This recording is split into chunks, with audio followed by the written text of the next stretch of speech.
Alright class, in this video lesson we'll be going over actually 3 sections today, but all 3 have to do with one topic, area. If you want to get extra help or if you just want to look at some extra examples, you can go to these sections in your textbook, 10.1, 10.2, and 10.3. Let's go ahead and jump in. During this video it might be important to pause because I've already written down some of the formulas. So if you need to pause at any time and write down the formulas, that's fine. Just go ahead and get ready to hit the pause button. But the first formula that you need to know is this. This is the area of a parallelogram, all right? And these should be familiar to you. These are things that went over with you in the elementary. What we have here is area of a parallelogram. What's a parallelogram? Well, this is. If you forget the definition, here's kind of a review. A parallelogram is a 4-sided shape, 1, 2, 3, 4, and each of the opposite sides, these two, bottom and top, and left and right, are parallel to each other. So the bottom and the top run parallel to each other, and the two sides run parallel to each other. Now, how do you find the area of a shape like this? Well, this is the formula you'll need. So you need to write down this whole thing. You need to write down area of a parallelogram, copy the shape, and write down the formula. You'll need to do that on all of these. All right, now one thing I do want to point out that some people forget, but a square and a rectangle are also parallelograms. So if you ever see a square and you're told to find the area, you can just use the height, which is this side right here, times the base, which is the bottom down here, or even the top, since the top and bottom are equal to each other. You could use the top if it gave you the top measurement. Rectangles are also parallelograms, because the opposite sides of each other are parallel. That's just a reminder. All right, let's look at our first example. So, first example says we have a parallelogram and it is 9 inches by 3 inches. So we simply just plug it in. Area is equal to, well, what is the base? 9. What is the height? 3. We multiply them. So what does our area equal? Our area equals, 27. Reminder on how to write area though. We were given inches over here. You have to use it over here. So write down inches. And since this is area, you need to write inches squared. All right? So inches squared. You leave that off and your answer would be wrong. So you need to include that. So it is 27 inches squared. Let's move on to the next one. You're also going to learn in this section how to find the area of a triangle. So here's another example that you'll need. Area of a triangle. Here we have our triangle, and here again, you need to make a triangle.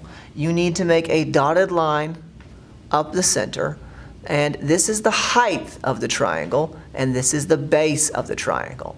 The height of any of these shapes, what they do is, it's usually a dotted line, and it forms a right angle with the base, okay? So the base is going to be one of the side lengths.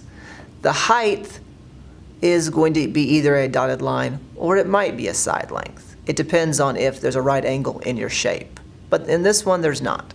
So we just go from the base all the way up to that angle right there, and that's our height, okay? Now let's look at the formula. The formula is area equals 1/2 times base times height. How do we use that? Let's plug it in down here in our example, and let's see if we get a better understanding of what this looks like. Here's another example of what a triangle can look like. Sometimes you get the triangles that they go way out there. They have an obtuse angle. Remember, obtuse means more than 90 degrees. So this is an obtuse triangle. It's got an angle right here that's more than 90 degrees. So when you see ones like these, they'll do the height out to the side. So my height right here is 5 feet, while my base is 11 feet. Let's plug it in. I would say my area is equal to 1/2 times my base. What's my base? 11 times 5, which is my height. Now when you write these down, you need to either be putting the times symbol in between them, or you need to be using parentheses to show that you are multiplying here. one bad thing would be to just write the numbers down without putting any multiplication indicators there, and this would look like 115 and not 11 times 5. So please make sure you are putting the multiplication symbols there or using parentheses. I would go ahead and multiply these two first because everything is multiplication. You can multiply in any order. So let's just go ahead and multiply.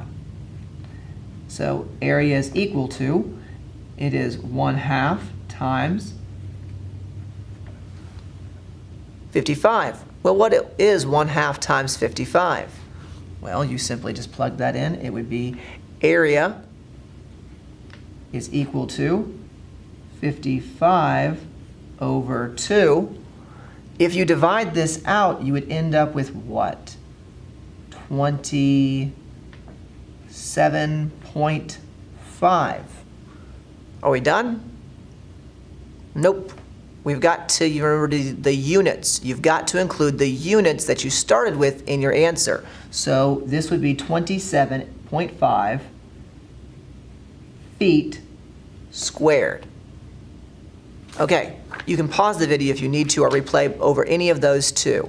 We've got two last shapes to cover, all right?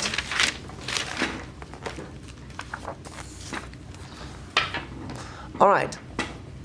Third one is area of a trapezoid. If you forgot what a trapezoid is a four-sided shape that only has one pair of parallel lines. A parallelogram has two, but this one only has one. You'll notice top and bottom is parallel. Over here is another example of what a parallelogram can look like. This one can be straight up and down, or you can have both of them slanted. But the top and bottom, or maybe the sides to sides, are going to be parallel. They're going to be running in the same direction, okay? So let's take a look at this. Now, for a parallelogram, we got a little bit more to it than the other ones did. So we have our height, which is the dotted line, and it forms the right angle with the base. But this time we have two bases. We have base 1 and base 2. We distinguish between the two by saying base sub 1, putting the small 1 down almost, not quite under the B, but just off to the side. Just like you would write B sub 1. It just goes lower, okay? And then you would put B sub 2. You just write it a little lower. Like how we write exponents, we write them up. Subscripts, we write down. All right, so here is the formula. A is equal to 1/2 times the height, parenthesis, the first base plus the second base, close parenthesis. It's important that you include the parentheses because in this formula, you have to add the bases together first. That's following order of operations. What comes first? Well, parentheses. So we go ahead and work out this next part. Here's our example. This is another way that a trapezoid can look. Let's just use our formula and get to work. So area is equal to, we have 1/2 times, what's the height? It's 6. So we have 6 inches times parenthesis, first base is 4 plus 8, close parenthesis, okay? Now we add these together first, so we would have area is equal to 1/2 times 6 times, and then I add these together and I get 12, okay? Now remember, you're allowed to multiply in any order, and this time, because I have an even number, I'm going to multiply my 6 times my 1/2 first. I feel like it just makes it easier. So I have now area is equal to, well, 1/2 times 6 is equal to 3 times 12. 3 times 12, that is equal to 36. We're not done yet. Remember, you've got to put the units, inches squared. That's your final answer. Last shape to go over, class. And it is the fun one, area of a circle. Yay, everyone loves circles, right? Area of a circle. We don't have any letters really in this one except for the radius. If you forgot what this R stands for, it stands for radius. And the radius is the distance from the outer edge of the circle to the center of the circle. There's another measurement we use in circles, but we don't need it to find the area. But I'll remind you of what it is called. It's called the diameter. The diameter is what measures when you go from one end of the circle to the other end while passing through the center. And this is known, this whole thing right here is known as the diameter, and it's shown by D. Now, if a circle gives you the diameter, the measurement of this whole thing, what you're going to have to do is you're going to have to cut that in half to find the radius. But sometimes it's going to give you just the radius right off. So here's the formula. Area equals pi r squared. That is a square. Make sure you put that exponent up in the air. That's a good way to help you remember. Area, put the 2 up in the air, okay? Now let's look at an example. Here we have our lovely little circle, poorly drawn by yours truly, and we have 12 inches. So using the formula, you would have area is equal to pi 12 squared, okay?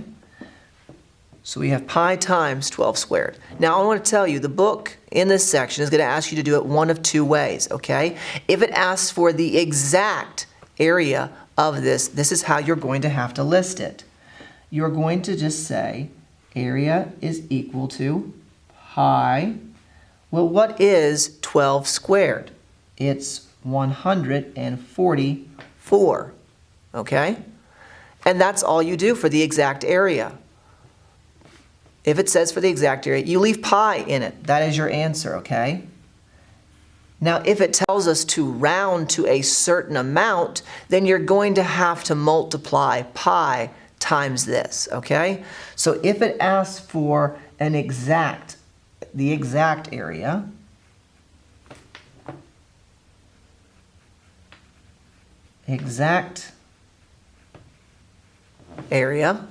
that's how you give your answer. Okay, but let's now work it out. We're going to choose to use, our number for pi is going to be, area is equal to 3.14 times 144. Okay? Now in the book, they might tell you to round to the nearest tenth, round to the nearest hundredth. For this one, we're going to round to the nearest whole unit. Okay? And your book will either say whole unit or it might say squared unit. They both mean the same thing. It means it wants you to have a whole number and no decimal in your answer. So let's go ahead and multiply these over to the side. So if I have 144 times 3.14. So we just go ahead and do our multiplication. 4 times 4, 16, carry the 1, 4 times 4, 4 times 1, carry the 1 there, so 4 times 1, 4 plus the 1, 5. When you go down, make sure you add your 0. We just do 1 times all of that. That should be really easy. 1 times 4, 1 times 4, 1 times 1. Now we go through and we do 3 times. Make sure you add 2 zeros. 3 times 4, you end up with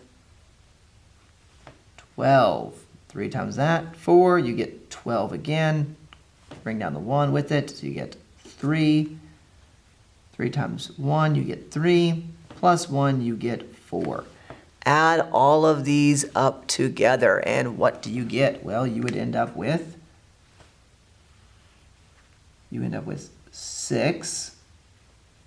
You end up with 1. Okay, the 1 over here.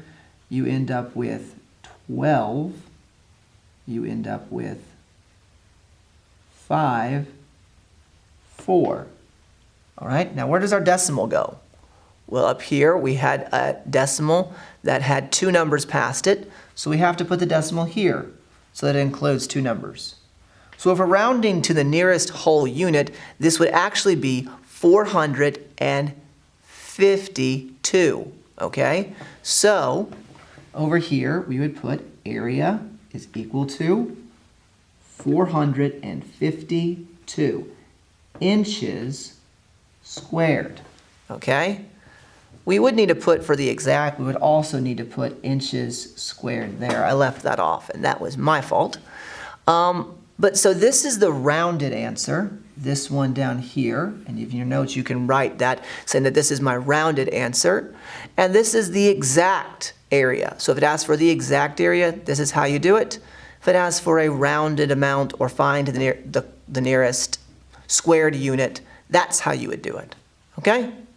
Hopefully you guys understand it. Feel free to review back over any of these. And remember, you can always go to inside the textbook and go to those sections. Again, those sections were 10.1, 10.2, and 10.3. Go to those sections if you need any more help to look at some examples. We'll go over some more of this stuff in class, but I hope this covers it and gives you an idea of what we'll be doing. Have a good rest of the day.